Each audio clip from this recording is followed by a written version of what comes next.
নমস্কার, সনাতন বেঙ্গল নিউজে সকলকে স্বাগত জানাই। আজকে আমরা ইতিমধ্যে যেটা চলে এসেছি, যেটা হাইপ কলকাতার মধ্যে, সেটা হচ্ছে ফিফা গলি। সব দেশের মানে ফিফা ওয়ার্ল্ড কাপে যারা খেলছে, ব্রাজিল থেকে শুরু করে আর্জেন্টিনা, সব টিম আছে, এমন কোনো টিম নেই যেই টিম বাদ। প্রতি কটা কোন ইয়ারে কে চ্যাম্পিয়ন ছিল সব এখানে কিন্তু একদম আর্টিকেল করে তৈরি করা এই ফিফা গলি। আপনারা আসুন ফিফা গলিতে, এসে আপনাদের সত্যিকারের খুব সুন্দর লাগবে।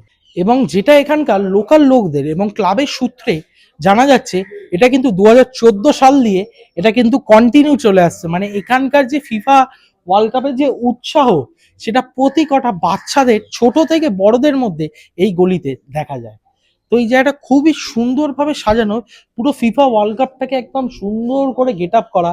আপনারা আসুন এখানে, সত্যিকারের খুব ভালো লাগবে। চোখ রাখুন সনাতন বেঙ্গল নিউজে এরকম আপডেটের জন্য।